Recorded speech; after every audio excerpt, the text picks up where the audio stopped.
Relations between the Maldives under its totalitarian President Abdullah Yameen and the government of India have never been as frosty as today. President Yameen has tampered with the constitution, faces allegations of graft, and has also allowed Saudi Arabia and China to buy atolls in the island paradise.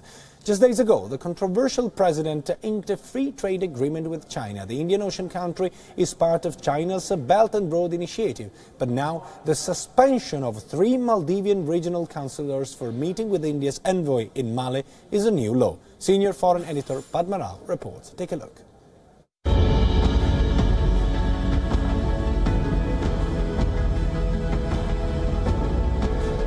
Maldives is a nation of 1,047 islands, scattered across the azure Indian Ocean like a string of pearls. But that is precisely what is threatening to choke the idyllic nation and kill its relations to its long-standing regional friend and neighbour, India. Authoritarian President Abdullah Yameen is already entangled in allegations of nepotism, power-grabbing and mind-boggling corruption by an entirely united opposition. And the president has struck back now by suspending 3 regional councillors of the oppositional Maldivian Democratic Party. And what was their crime? That they met with India's envoy to the Maldives. The envoy has adhered to decorum and diplomatic protocol. The prolific tweeter has neither posted pictures of the meeting nor commented on the suspension.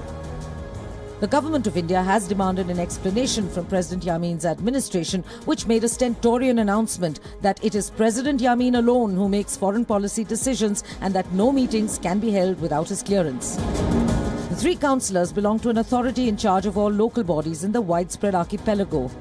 They had dined with India's High Commissioner and posted pictures. Subsequently, they received a red notice and the order of suspension for 3 months. All 3 belong to the Maldivian Democratic Party, whose chief is the Maldives' first democratically elected former president, Mohammad Nasheed, currently in exile in Sri Lanka and the United Kingdom. Earlier this year, President Nasheed had expressed his frustration at the stagnation in relations between his country and India. We would hope that the international community, and more specifically India, would engage itself in the Maldives and see that these matters run accordingly.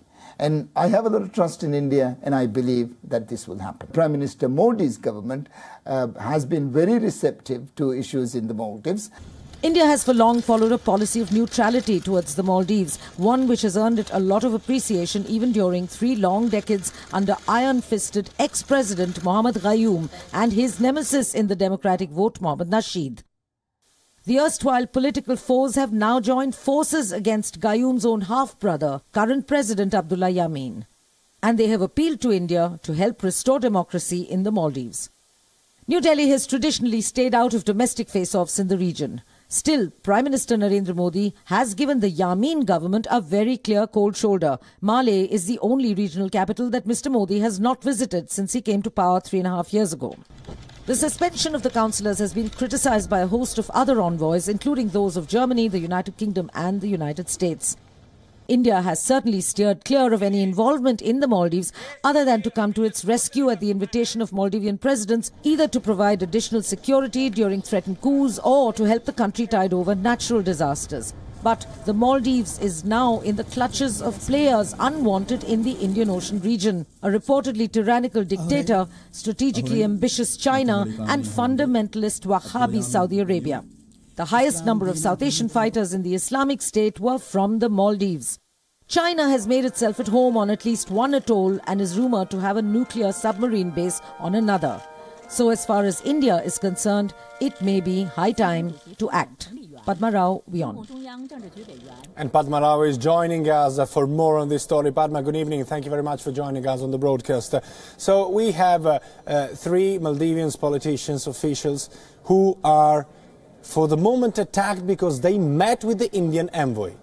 Is this against India or is this an internal political matter?